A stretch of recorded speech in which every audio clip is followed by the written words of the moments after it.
The most comfortable men's boxers and t-shirts you'll ever find are at Leisure of NYC. Their ultra soft bamboo boxers feel as light as air, and their silky smooth Supima cotton crew neck t-shirts are amazing. I love them. You'll get 15% off with code PACMAN at davidpacman.com/NYC.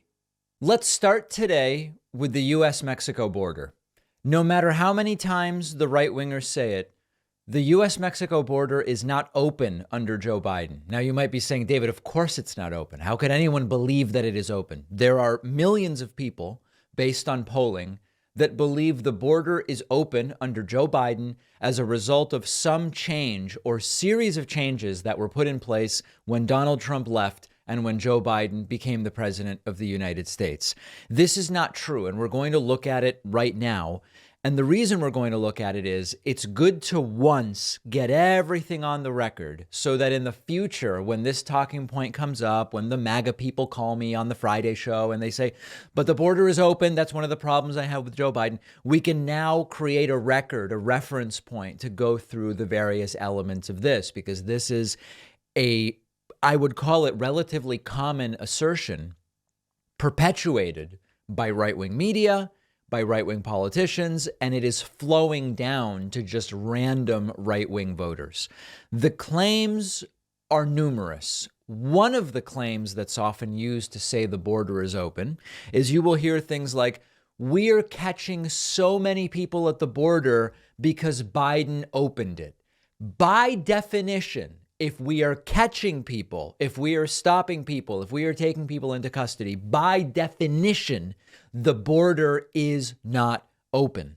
Now, when you want to look at, has policy changed? Have numbers changed? Is there something tangible, maybe with the wall or with border agents, that Joe Biden has changed?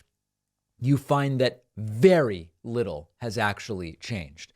The Biden administration has increased the capacity of shelters and processing centers at the border to better manage the flow of migrants. But that's not evidence of an open border.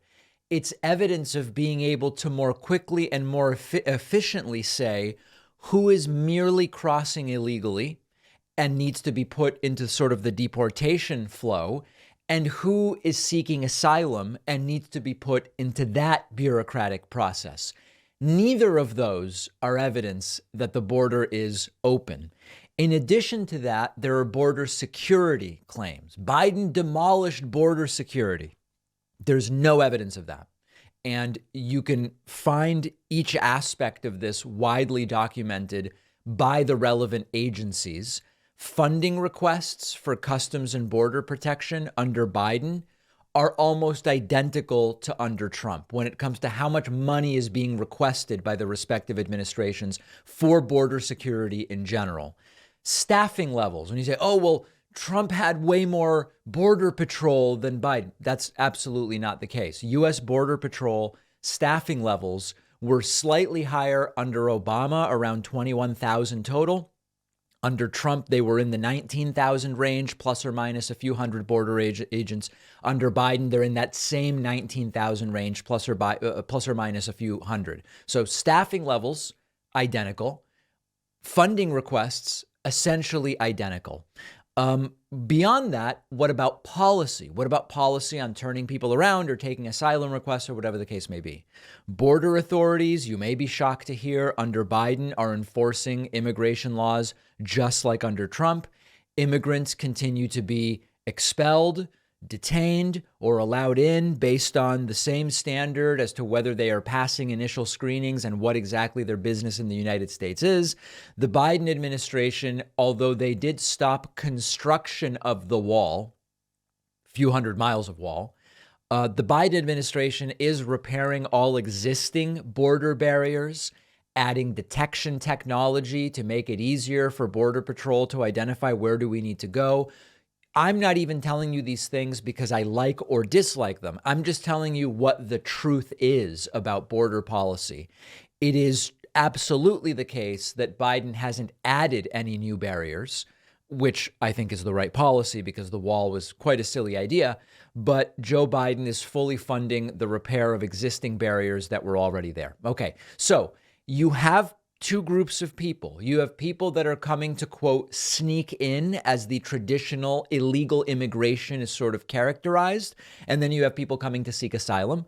And then in addition to that, you do have people who are coming over for work legally, or coming over for work illegally, but then going back to Mexico. There's all of these different scenarios. All of those categories are being handled the same way that they were being handled under Donald Trump. You can agree with the policy or disagree with it. You can say we should have some kind of permanent status for so-called dreamers, or we should not. You can say, I like the wall or I don't like the wall. Fine. Everybody is entitled to that opinion. But in order to really talk about this, we have to acknowledge that funding hasn't materially changed from Trump to Biden. Border staffing hasn't materially changed from Trump to Biden. Joe Biden is repairing existing border barriers. Joe Biden is funding new detection technology for areas of the border that are more remote. And as far as policy goes, we have the Title 42 thing, which Trump put in and then Biden's looking at getting rid of, but it's not clear whether it'll be. So there's that. But beyond that, we have evidence of nothing more than another completely fabricated talking point. That's the truth. The border is not open. Ron DeSantis donors are increasingly worried that he can't handle a national campaign for the Republican nomination, particularly against Donald Trump. And I have to tell you, the evidence is increasingly pointing that way. Think for a moment. We're going to get into the data and the concerns from DeSantis donors in a moment. But think for a moment. On the one hand, you have Ron DeSantis. He's got a new book. He's speaking all over the country. He's going to Staten Island and he's going to Manhattan and he's going all over the place, speaking everywhere, being interviewed, getting tons of positive press from Fox News. And his polling is going down.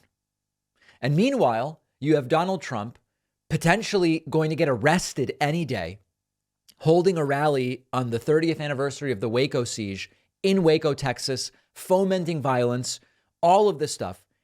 And his polls are going up despite middle of the night all caps rants on Truth Social and so on and so forth. That doesn't look good for Ron DeSantis. And this is indeed the concern among many DeSantis donors. There's a good NBC News article. Ron DeSantis' donors and allies question if he's ready for 2024. At a recent gathering of 16 prominent Republicans, a number of DeSantis supporters discussed if he should run against Trump or wait until 2028. And that 2028 question we've increasingly been talking about. Many of you have emailed me and said, DeSantis, although he looks like he's almost 60, he's only 44 years old. He could wait. He could wait until 2028 when there will be no Trump. He could even wait until 2032 if he wanted to. It's not clear that with the higher polling, he would be willing to do that. But if the polling declines, maybe he would. NBC News writes, Ron DeSantis may be missing his moment. A number of his donors and allies are worried. His recent stumbles suggest he may not be ready for a brutal fight against Donald Trump. Some feel DeSantis needs to accelerate his timeline to run for the Republican nomination and begin directly confronting Trump if he is to have any chance of thwarting Trump's momentum. Others believe DeSantis should sidestep Trump altogether and wait until 2028. It is true that with the anticipation having built for months and months now, Donald Trump having announced in the days right after the November of 22 midterms and actively campaigning at this point, his first rally was over the weekend, and we'll talk about that. How long can DeSantis build anticipation? At the beginning, you can accurately say he's building anticipation and he's polling strongly. As he starts to misstep, as his lack of charisma oozes out of every pore, and as his polling starts to sort of drift down, we can no longer call it building anticipation. It's something else, and maybe it is missing the moment. The article continues, at a Sunday luncheon, it's not a lunch, it's a luncheon, and that's how you know it's serious business. At a Sunday luncheon following the annual Red Cross Ball in Palm Beach, Florida, a group of 16 prominent Republicans, described by one attendee as a mix of DeSantis backers and Trump skeptics, discussed misgivings about DeSantis' standing for the future if he tussles with the former president. Quote, they liked him. Many of them might even support him, but they thought on balance that his long-term future was better without him trying to take Trump head on. He will get scarred up. The article mentions some specific donors, including billionaire shipping goods magnate Richard Uihlein and his wife Elizabeth, whose $500,000 in combined contributions make them among the most generous donors to DeSantis' 2022 campaign. A person familiar with the strategy around Uline spending said that right now, quote, the brakes are pumped. The polling really made different people pause. A spokesperson for the Ulines is declining to comment. It is absolutely true that the polling is no beauty to write home about. If you look at recent polling, you do see that it's very solid for Trump in just about every way. A very recent Harris poll has Trump 12 ahead of DeSantis, and that's one of DeSantis's better standings, to be perfectly frank. A premise poll has Trump 24 ahead of DeSantis among registered voters and 30 ahead among all respondents. A YouGov poll has Trump 15 ahead of DeSantis. Now, the counterpoint is DeSantis hasn't even announced yet. And having numbers this strong when you're not even running suggests that if DeSantis announces, he's going to get a surge, a boost, a swelling, for lack of a better term, of his polling. That may be the case.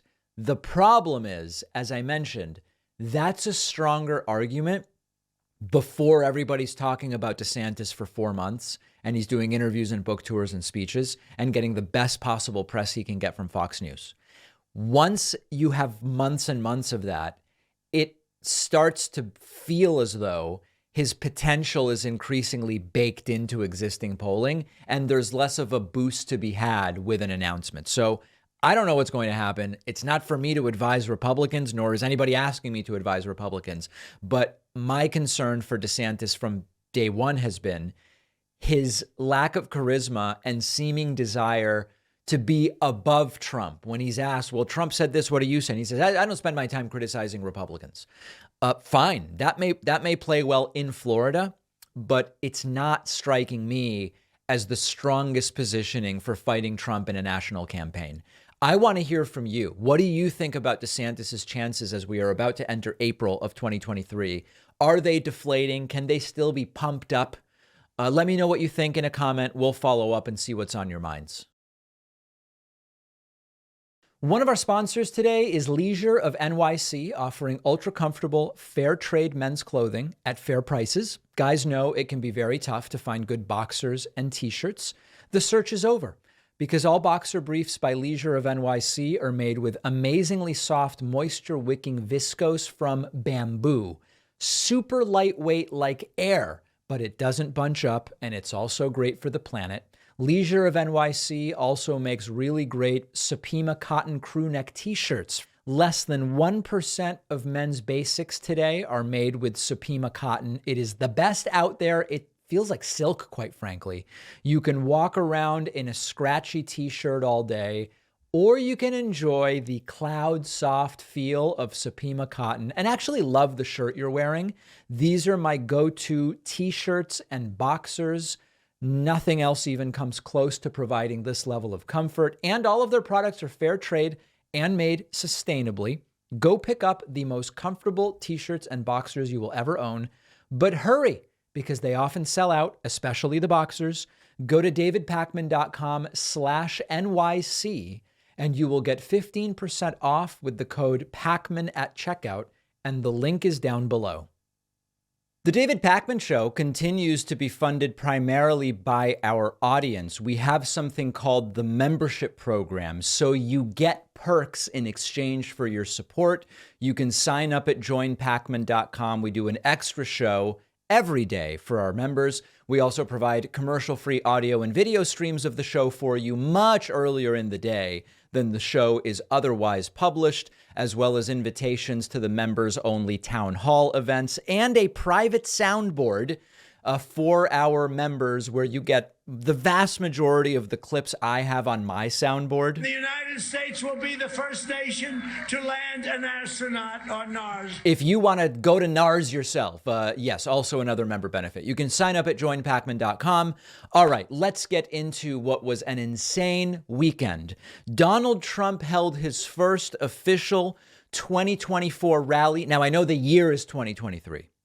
What I mean is the first rally for his 2024 campaign, and it went bad very quickly. The location was Waco, Texas. We should not ignore the significance of, on the 30th anniversary, roughly, of the siege at Waco of the Branch Davidians, that Donald Trump chose to hold his rally in that very location.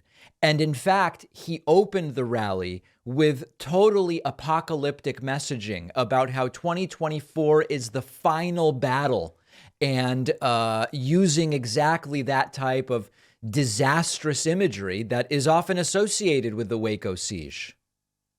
And 2024 is the final battle. That's going to be the big one. Is it?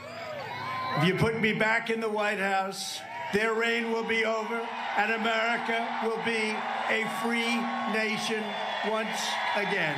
Again, coming as a surprise to many of us that America is not currently a free nation. Very confusing statement.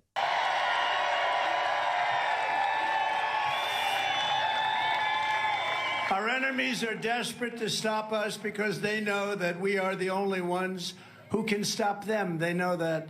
Classic and standard fascistic messaging where I alone can fix it. You know, there's never been a movement like this in the That's history true. of our country. That's Probably true. in the history of almost every country. Let's hope. MAGA, make America great again, America first, call it whatever you want. But I will tell you, there's never been in history, look at this crowd, as far as the eye can see. We flew over. It was a beautiful sight. As far as the eye can see. Now, the crowd was animated at this early stage of the very, very long rally, but they very quickly settled and quieted down, including when Donald Trump bragged about his passing a brain injury screening test, which many people, I guess, are not finding as convincing as maybe they once did. I said, should I do it or not? And I did it. And you know what? I aced it, got them all right. Every single time. Some of them are tough. And you know, it was after that that nobody called me stupid anymore. It was right. Because I never liked that narrative. I don't like the word stupid, but other people are very stupid. He doesn't like the word, he doesn't like the narrative as applied to himself, but he'll immediately apply it to others. Donald Trump did very aggressively go after Ron DeSantis. He even told it wasn't even a sir story. It was he came to me with tears in his eyes story. It's beyond parody at this point. Congressman Wesley, that was a good speech you gave. But they've been very loyal. But I'm a loyalist, and when a man comes to me, tears in his eyes, he's at almost nothing in the polls. It's crazy how many men, big, strong guys, are constantly crying around Trump. And he's fighting somebody that's at 42, and he's got almost $30 million in the bank. Yeah. He was crying like a dog. He's at almost nothing. He's got no cash. And I said, I can't give you an endorsement. There's no way you can win. You're dead. But he fought a little bit, like 150. He was certainly no Jim Jordan, that I can tell you. Right. He fought a little bit, just a little bit, on impeachment hoax number 1, impeachment hoax number 2, meaning on television, because I didn't know him very well. But I saw him, so he came and he really wanted. I said, you can't win, can you? How do you can win? Sir, if you endorse me, I'll win. Please. Please, sir, endorse me. Sir, you're such a good president. I just need the endorsement. I'm dead.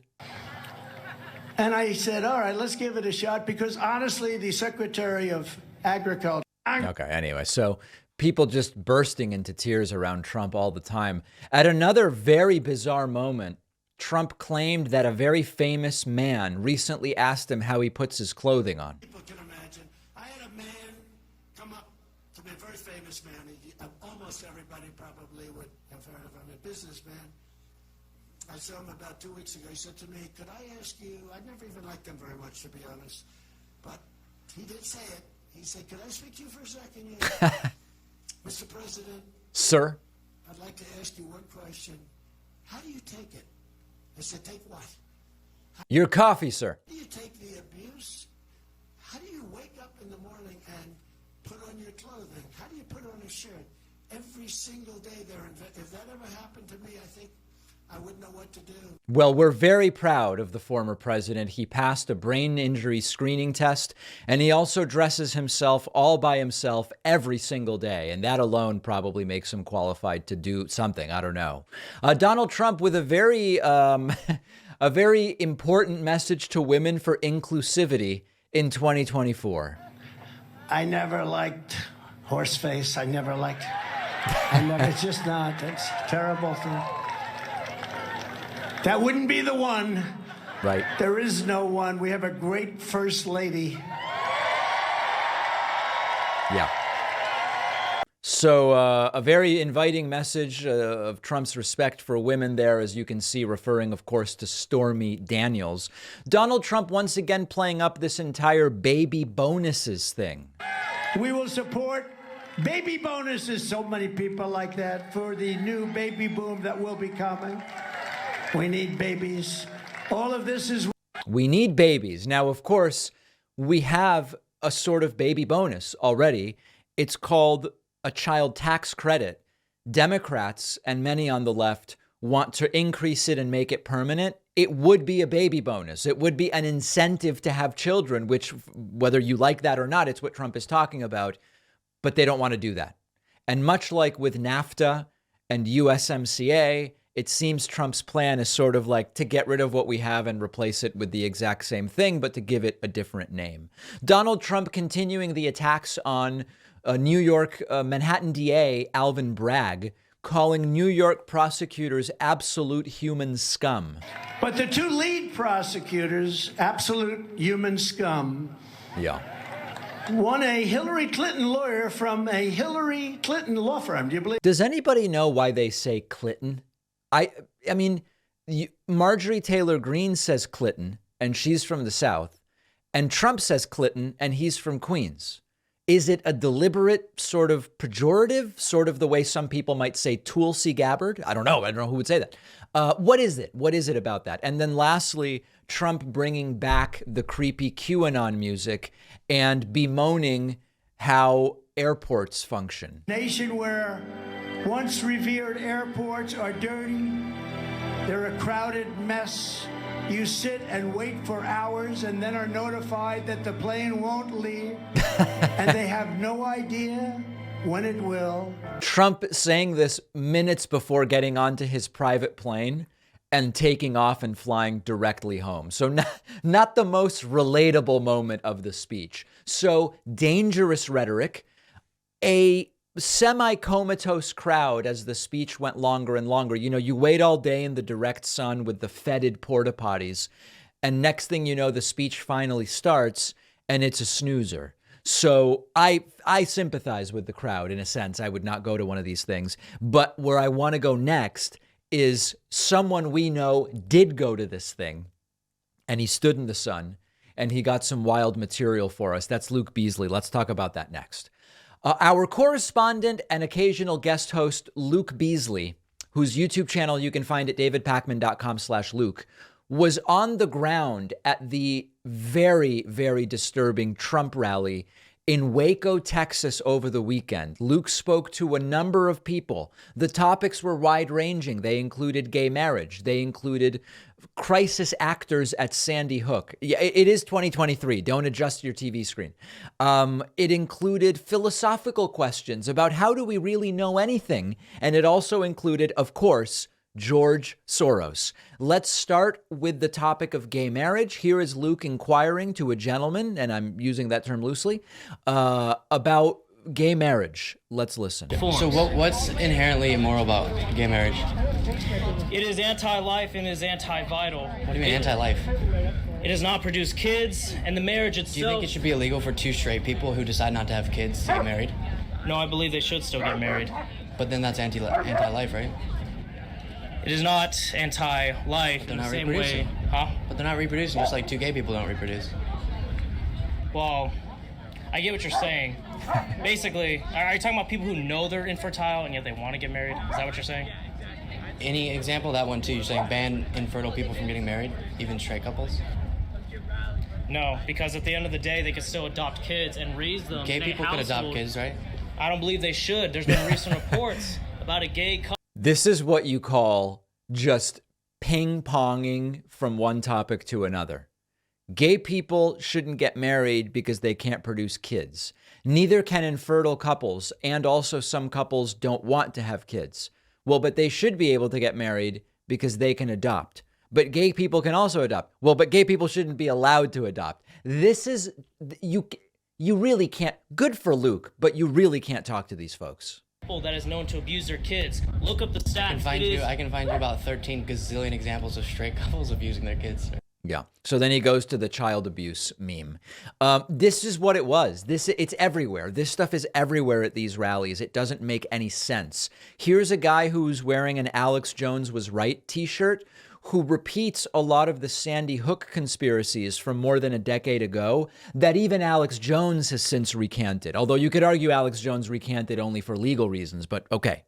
Let's take a listen to this one. So you're saying you don't think Sandy Hook parents were actually being harassed and they had to move multiple times, which you can see they actually had to do that? Pardon you me? think these parents are just lying?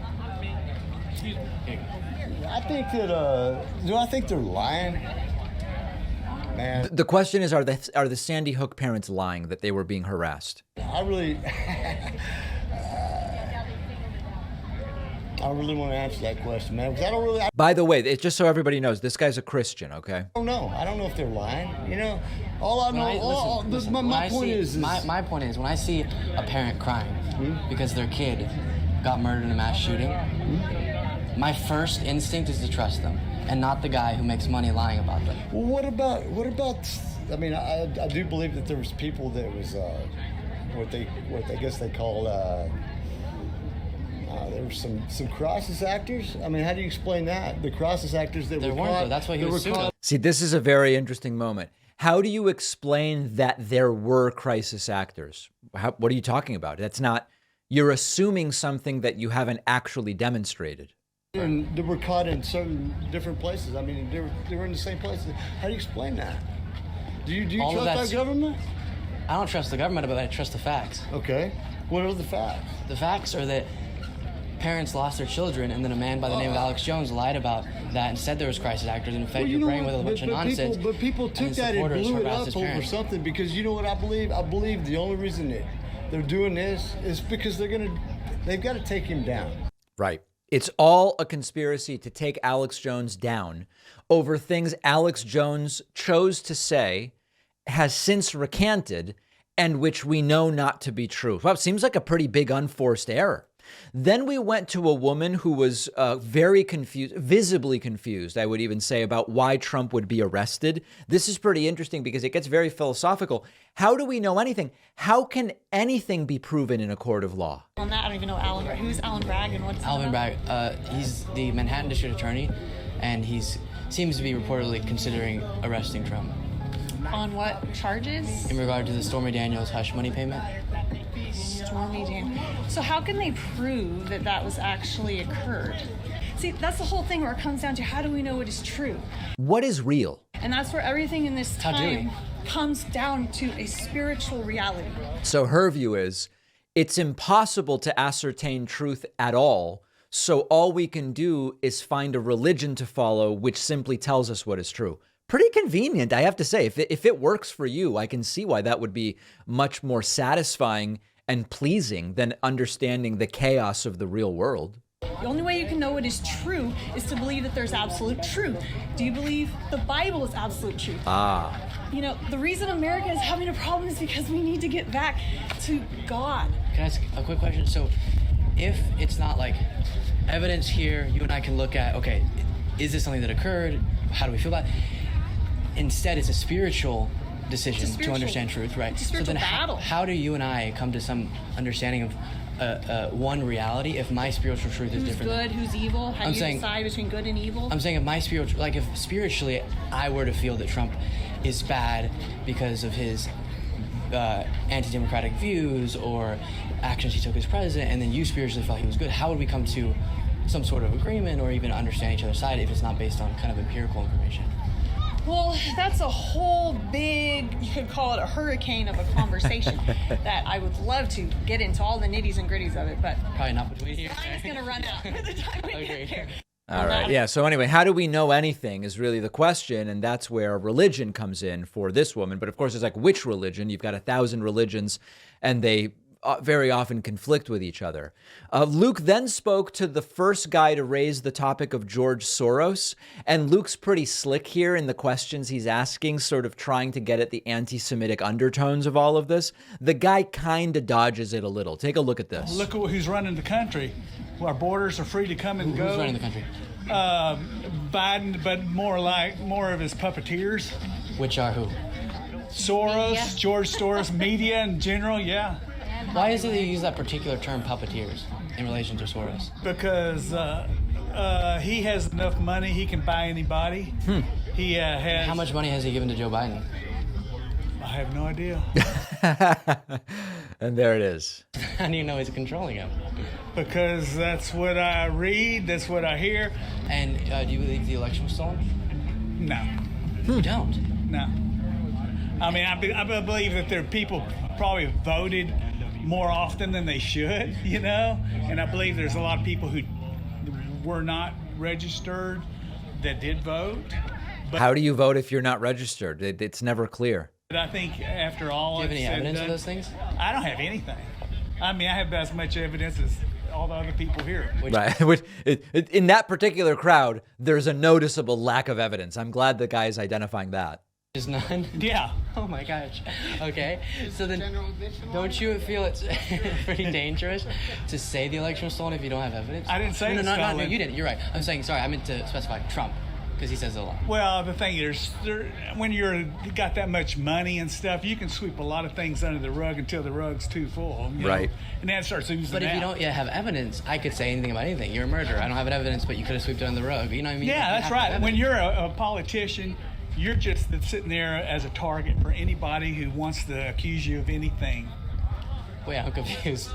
If Well, I mean, I'm the saying question at hand is, This is, if you're confused by what this guy's saying, that's the right reaction. don't you think it's dangerous for people's belief in the legitimacy of our democracy to say it was stolen, it doesn't work anymore, without solid evidence? yeah. He agrees it's extremely dangerous what he's doing. So then for me, I would have a really hard time, even if I like other policies supporting a political leader, if the most important part of our political process, our democratic institutions and process, is being kind of assaulted by his rhetoric. Yeah, I think he talks too much. Okay, so anyway, yeah, Trump probably shouldn't be saying that, the guy says. Same guy here with another woman. I think this might be his wife, but I don't know. Apparently, his wife doesn't believe January 6th is really a big deal that should even really be talked about very much. Agree. Have you seen Trump rallies where they start turning cars over and burning them? January 6th? Well, No, they didn't do it. Oh my God. You're getting beat up now. Oh, don't say that, no, sir. we just boo. We don't. Didn't we just talk about we're not fighting? Yeah, no. Disagreeing. No, Exactly, it's like that's good. we believe. Wait, what do we believe about January 6th? 6th? It's all a media Okay, thing. that was media. 2 It's just a media story. It's not even real. years Yeah. ago. Yeah. Why do they keep bringing it up and rehashing it in different ways? I can tell you, because it was an attempt to subvert the will of the people and block the certification of a president who got elected. Nope. See, the guys, it's that simple. Why bother learning about things? Just do what this woman says. You just say no. It was an attempt to subvert the will of the people and install a president who didn't actually win. No. Wow, that's a pretty good argument, ma'am, I have to say. And then last clip here, here's a woman who believes Trump won, but she's very confused. What makes you believe Trump won? Because he has the majority of people. Even though Look at the it, look official at it vote out counts here. don't show that? Okay, now did you notice that? She says, look around here. There are 3,500 people here in Waco, Texas who support Trump. Clearly that proves that a country of 330 million voted for him. It was a fraud. What people did, they deceived. Were you saying looking around here helps you to see that the majority is with Trump? Definitely. So We love President Trump. The American people love America. here's kind of an analogy. Do you know who Taylor Swift is? Yes. The pop artist? Yes. So I've gone, she's great. I've gone to one of her concerts before, and it's this massive stadium, probably 3-4 times the amount of people who will be at this event there to see Taylor Swift. And so there it would seem like everyone knows and loves Taylor Swift. But we understand if you polled Americans, it probably wouldn't be a majority who are fans of Taylor Swift. And so that kind of gives you a sense of when you're within a bubble, it can seem Good. like everyone Good for Luke. He's trying, but it's not getting through. Loves a particular thing or is a fan of a particular person, when in reality the broader world doesn't actually match that. And so we have to look at things like data, empirical information, such as our election results, to understand what the actual majority wants. He won fair and square. He got that's pretty convincing, right? He got the majority. We love He didn't even get the majority of the popular vote. him as the American people. He has stood for Israel. He has stood for the unborn. He doesn't drink. Right. He has good morals. He has good kids. He has good grandkids. And we are blessed to have him as the President of the United States. There you What go. makes you believe Trump Hard to argue against folks who don't actually care about reality, but they care about, I don't know, it looks like people here like him. It seems pretty good to me. Really nice job by Luke and a range of topics, a range of people, really good stuff. And we'll have all of these clips. If you're just listening today, you want to see what the whole scene is like visually, and I do recommend that. We'll have these clips up on our YouTube channel, youtube.com/The David Pakman Show, and we'll also have them on our Instagram and on TikTok. These clips are going to be everywhere, believe me. Don't forget that the best way to support the David Pakman Show is by becoming a member, which gives you access to the daily bonus show, the regular show with no commercials. You also get access to our entire archive of every episode dating back a really long time and plenty of other awesome membership perks. Go to joinpakman.com, joinpakman.com. All right, let's look at a couple of other things from the Trump rally over the weekend. There were a number of esteemed dignitaries and very high-profile guests at this rally in Waco, Texas, to kick off the 2024 campaign for Donald Trump. One such dignitary was Ted Nugent, and Ted Nugent kicked off the rally in Waco by saying that Ukrainian President Volodymyr Zelensky is a, quote, homosexual weirdo, which I have to admit I have not heard before. Back. I didn't authorize any money to Ukraine to some homosexual weirdo. No. I want my money back. Okay, sounding like a whining child, but in all seriousness, as we've talked about before, some of the biggest applause lines among the American right wing over the last 2 years are overtly homophobic and transphobic lines. And that was indeed the case at the Trump rally. Maybe my favorite moment from any recent rally, including this one, was a guy who got up on stage and instead of promising to fix the supply chain, he said he would fix the chain supply. I've got a plan to fix the chain supply. It's called re-elect. Oh, these people. If you were aware of the distinct lack of chains that we have in this country, this guy is going to fix it for you. I've got a plan to fix the chain supply. It's called re-elect Donald Trump. Yeah. So anyway, very soon, chains will be back in the United States. Here's another really interesting moment. One of Trump's attorneys, who also moonlights as an anchor for Right Side Broadcasting, Christina Bobb, she spoke to a guy who brings up that he served in the Marines. And then she says, oh, what's your MOS? Now, that's just a specialty. It's super general. It's like, oh, avionics or like intelligence. It's super general. MOSs are not classified in any way or secret or confidential.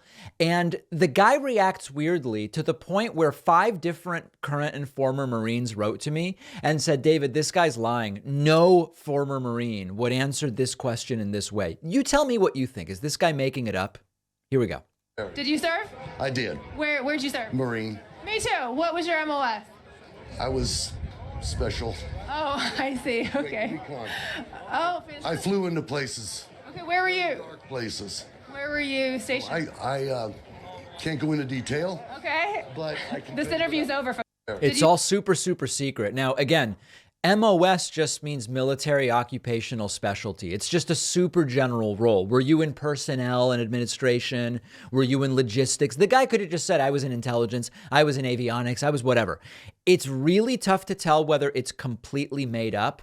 But again, current Marines wrote to me and said, David, this stuff stinks to high heaven. This guy is just straight up making it up. If he did serve and he's just wacky right now because he's infected with the Trump virus, fine. But many members of the military in our audience extraordinarily skeptical about this guy's story. Then a January 6th indictee, as I understand it, named Mickey, was there and gave a very strange interview, is the only way I can describe it. I was in isolation 51 of those days where I had nothing but the roof over my head, clothes on my back, food in my mouth, my Lord Jesus, my God Almighty, and the support of a nation, and I knew that. In my heart, I knew that. My negative 48 family, my Protsmanian family. The whole world can call us crazy, we don't care. Yeah. Oh, I could not have done it without my Protsmanian family. Gematria, if you don't know Gematria, A is 1, B is 2, C is 3. Anyway, I'm not going to continue with this. It goes on for a long time, but it just, to the untrained eye, it seems like very, very significant mental illness. Here's another guy who wants to do a citizen's arrest of Alvin Bragg. There's an idea. Alvin Bragg, of course, the Manhattan district attorney, who might indict Donald Trump. For itself, arrest Alvin Bragg. Alvin Bragg is overstepping his boundaries. We, the people, are calling for the arrest of Alvin Bragg for crimes of treason, election interference. I don't even know if that's a crime, but election interference, obstruction. That's the critical moment from the interview. He's furious and he's confident that Alvin Bragg should be arrested, but he's not actually sure whether the things he's mentioning to justify Alvin Bragg's arrest are crimes. Beautifully emblematic of this entire thing. Of justice, even lying to a grand jury. Trump done nothing wrong. Jury. We're here to show support for the greatest president ever, Donald Trump. Arrest Alvin Bragg. You know, in South Carolina, you could do citizen's arrest. Yeah. So if Alvin Bragg ever comes to South Carolina, arrest him. There you go. So a very, very patriotic idea there. And then what else do I have here? Lastly, here is a woman who says she's a South African MAGA preacher who had God come to her in a dream and told her to move to the United States and try to support Donald Trump, which, again, this would likely be medicated in most psychiatric situations. Look amazing. What's your name and where are you from? My name is Lindy Ann Hopley, and I am a South African MAGA preacher. Do you live in South Africa now? I'm living in America because God actually told me that there's a revival coming to America, and in the dream that I had, President Trump was in it. So yep, this is totally normal. I'm all about just praying for this country and seeing God get his full reward. That's amazing. Where do you live here in the United States? I'm in DFW, so we came down with a Trump train with all the Texans, going crazy. Yep. All the trucks. Going crazy is about right. Just honking and going wild. It's so great to see how many patriots there are and so many supporters of just this great movement. Fantastic. And what is it about President Trump that you love so much? Well, to be honest, I just started dreaming about him. I have a prophetic gift, and the Lord started speaking to me about him. Mm-hmm. Totally, not just conversations with the Lord. She's a prophet. And in my one dream, I actually did, because I'm totally not political. I'm a minister. I travel around the world. You had me fooled. He said, shine your light and don't hide it underneath a basket. So I was a wild party girl and had an encounter with... No, you were... I don't see it. But what I loved about this is that I actually, in one of my dreams, I sat in front of President Trump, and I knew he was giving me some type of job. I was kind of like, and I said to the Lord, in my dream, I said, I don't want to lose my ministry for this. All right. So anyway, as we've talked about before, mental illness, not a joke, very sad, need to increase access to mental health treatment in the United States. Let's leave it there with the South African MAGA preacher. But this is where we are right now as far as the Trump movement, and it is a really scary and sad thing. Donald Trump did threaten death and destruction in a dangerous 1 a.m. rant the other night. This is very scary stuff. Trump posting to Truth Social, quote, "What kind of person can charge another person, in this case, a former president of the United States, who got more votes than any sitting president in history and leading candidate by far for the Republican Party nomination, with a capital C crime, when it is known by all that no crime has been committed, and also known that potential death and destruction in such a false charge could be catastrophic for our capital C country. Why and who would do such a thing? Only a degenerate psychopath that truly hates the USA." This is Donald Trump saying, If Alvin Bragg indicts me, it will lead to death and destruction for the country. And it will be Alvin Bragg's fault, not Trump's fault for inciting the death and destruction, or I guess the people who commit the death and destruction for listening to Trump. Extremely scary stuff. The New York Times reporting Trump escalating attacks raises specter of violence if he is charged. And Mediaite reporting about Donald Trump making a post where he's holding a baseball bat, seemingly threatening himself, the district attorney, Alvin Bragg, which Trump subsequently deleted. I hope there is not violence, but I am very worried that there will be because of the direction this is going. My only thought is it actually seems like Trump supporters aren't that motivated to go out and protest and commit acts of violence. They seem sort of resigned in a way. Let's hope they are lazy and pacified and don't heed Trump's calls. That's the hope right now. All right, real quick, I don't want to spend a lot of time on cat turd. This isn't really a program where cat turd is a big thing, but Donald Trump hit an absolute rock bottom new low, posting cat turd polls to Truth Social. Truth Central. I managed to get through that mostly without laughing. Yes, Donald Trump, in an act of desperation to show how well he is doing against Ron DeSantis in the Republican primary, over the weekend posted new poll just out. And when you look closely, you realize that the poll is from the cat. The poll is from the cat turd Twitter account. This is an account that pushes right-wing nonsense. It isn't a poll. It's quite literally just like a Twitter survey where a couple 100,000 followers of cat turd voted. And Trump did have 69% of the vote compared to Ron DeSantis's 24%. And I don't know that there's really that much commentary to do here other than Trump is posting cat turd in the middle of the night is not typically actually this one was in the afternoon, to be completely clear. It's not typically what you would expect from a former president. Cat turd is not big among Obama. Cat turd, notably not big among George W. Bush. But Trump posting cat turd, and it's all getting very sad and very, very tragic, if I'm totally upfront with you. All right, let's take a quick break. We're going to get to book banning. We're going to get to the regrowth of toes through prayer and lots of other important things after this very short break. If you value what we do at The David Pakman Show, remember to support us on Patreon. Go to patreon.com/David Pakman Show, where you can get access to behind-the-scenes videos, the daily bonus show, the commercial-free daily show, as well as special discounts on merch, including hats, hoodies, mugs, and T-shirts. You can support the show for as little as $2 a month.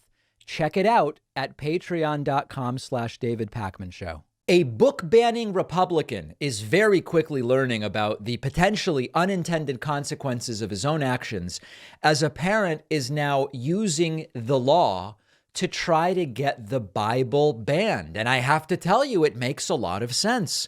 LGBTQnation.com reports book ban lawmaker, quote, very sad, and I don't know why I find very sad to be funny, that a parent is using his law to ban the sex-ridden Bible. The parent said that if lesser books have been banned, then the Bible, which discusses infanticide, rape, and bestiality, is not appropriate for kids. I mean, it makes a lot of sense. A Utah parent, reads the article, has challenged the Bible under a state law banning pornographic or indecent materials in schools. It has been used to remove books by mostly LGBTQ+ and Black authors from shelves. In a book challenge submitted to Davis School District, the unnamed parent called the Bible, quote, one of the most sex-ridden books around, according to the Salt Lake Tribune. Utah State Representative Ken Ivory, who sponsored HB 374, described the request as a political stunt that would drain school resources. There was a purpose to the bill, and this kind of stuff, it's very unfortunate. Now, of course, that's true. The purpose of the bill was not to actually ban all of this type of content. It was only to ban the content that this guy doesn't like. And that is fundamentally what this is all about. And if we are to say, let's apply their standards, the Bible must be banned. That's the reality. Now, I'm not out there advocating for anything to be banned, but if these are the standards, graphic descriptions of sexual activity, one example is, of course, Song of Solomon 7:1-9, where a woman describes her lover's body in sensual detail. It's basically a romance novel. Several stories in the Bible are just filled with explicit sexual content, rape, incest. Genesis 19, angels save Lot and his family from the destruction of Sodom and Gomorrah. Lot offers his virgin daughters to the men to be raped in exchange for their safety. Edgy, doesn't really quite cover that storyline, I must say. Ezekiel 23:20, graphic description of two sisters engaging in sexual activity with multiple partners. Genesis 38, the story of Judah's son put to death by God for wickedness. And right before he dies, he engages in sexual activity with his daughter-in-law, who is disguised as a sex worker. Folks, if this is actually the standard, the content, and not whether it's Christian content or black content or whatever, then the Bible must be banned. Of course, that is not the point of these bills. I'm sure you understand, but they want there to be a special status for the Bible. And I believe that if we have these standards, they should apply to all reading materials, Bible included. You know, we often say when it comes to faith healing, I'll be impressed when they can actually regrow someone's amputated limb. Of course, it never happens. We now have a woman claiming that indeed 3 amputated toes were regrown. Now, there's no evidence her toes were amputated. There's no evidence that anything grew back. They're not providing any such evidence. But here she is. She attends James River Church in Missouri. She claims prayer regrew 3 toes. It's a miracle. So I had 3 toes that were amputated in a terrible accident. I Right. heard the word for creative miracles, and I thought, well, I certainly have a creative miracle that I might need. I need 3 toes to grow back. The person next to me said, do you want new toes? And I was like, well, sure. All the women got down and they prayed over my foot, and I decided to take my shoe off to see what was happening when he said, let's see the progress or if anything's happened. And when I did, I had to grab the person next to me and say, do you see what I see? And I saw 3 toes that were forming, and now there's length to them. Tonight, I can stand on my tippy toes. Right. Listen, do you understand? I can stand on tippy toes. No, I couldn't do that because I didn't have toes to tippy on. It's pretty remarkable stuff, folks, and obviously they're presenting no evidence whatsoever. Here's Pastor John Lindell of the church, who says he has the proof, but he's not going to share it with the people demanding the proof because they're not in favor of what he's doing. It's not up to him to validate this stuff. As you know, there's been quite a furor I like that, a furor. on social media relative to the girl with the toes. And Yep. because her miracle is real, it's genuine. People are saying, well, if it's genuine, why aren't you doing anything with it to publicize it? There's a couple of reasons that I want to say to you. First of all, I'm less interested in proving to people what I know God did than I am in protecting sheep who are vulnerable. Right. Now, of course, this is total BS, and this is where it really becomes BS. He says he's not interested in proving it to people. The whole point of evangelical Christianity is to proselytize. It's to evangelize. It's to bring people in. This is the greatest thing they can do. It's the greatest mitzvah. And of course, I'm using the term mitzvah tongue-in-cheek because they're evangelical Christians, so why would I use the term mitzvah? I understand. It's the greatest thing you can do. The whole point of these religions is to perpetuate themselves by getting people to convert. What would more powerfully get people to convert than proving that you regrew 3 amputated toes. For comparison, I know I've explained this to people before. Jews, which is the culture I'm from, Judaism, there's no proselytizing. We're not looking to add people to the ranks. Even if someone wants to convert, they're dissuaded multiple times, and it's a very difficult process. So this is a religion that is all about that. Their main point is to spread the gospel. And he has the most powerful tool to do that prayer regrew the 3 toes of a woman whose toes had been amputated, but he's not going to do it. He's not going to do it. It's a missed opportunity, my friend. Obviously, it is complete and total nonsense. We don't even know whether this woman's toes were ever amputated. There's no evidence they grew back. There's no evidence of anything. But that is not a big shock to those of us that have been following the faith healing movement for a very long time. We have a voicemail number. That number is 219-2-DAVID-P. Here's a voicemail asking a really interesting question about audiobooks versus physical books. Hey, David, this is Oli from Dallas. I love all of your book recommendations, and I've read quite a few of them, but I've never heard your position on audiobooks. What do you think of audiobooks? Do you think that it's a cheap way of reading a book, or do you think that it's useful for people who are often, busy with a lot of things going on and just want to, hear the book in audio form? Okay, so here's the deal. The answer to are audiobooks as good as physical books? You have to first say, as good in what way? Okay? I read fiction at night before going to bed. The physical process of holding the book and actually reading it is the point. So in that case, my fiction reading at night before going to bed, an audiobook is not a good substitute. If the idea is to get information from a nonfiction book, then the audiobook while driving in the car or at the gym or whatever is a better substitute. So you have to ask yourself, what is it that I'm trying to do with the book or with the information? There is one thing about audiobooks that's not quite as useful, I would say, which is that the normal way we read, you read a bunch of lines and then you go back half a line and then you double check a word. That's a normal process where you might say to yourself, oh no, I don't do that. I just read straight forward. No, I understand. We do it naturally, particularly with more difficult texts. You kind of read back and go up a line or two. You can't really have that same process with the audiobooks. Now, I get it. You can hit back 15 seconds and hear something again, but it is different in the brain. So the studies that have been done are that audiobooks are great substitutes for physical books in many ways, but it is not the same experience. And so the answer to the question, is it as good? You have to then follow up and say, as good in what particular way? We have a great bonus show for you today. We're going to talk about the threats and the suspicious powder sent to Manhattan District Attorney Alvin Bragg.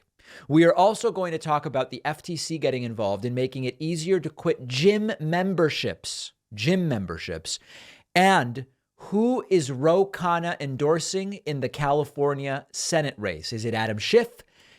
Is it Barbara Lee? Or is it Katie Porter? Well, it is Barbara Lee. We will discuss with you Ro Khanna's endorsement and much more. All of it on the bonus show. Get access by signing up at joinpacman.com. See you then, everybody.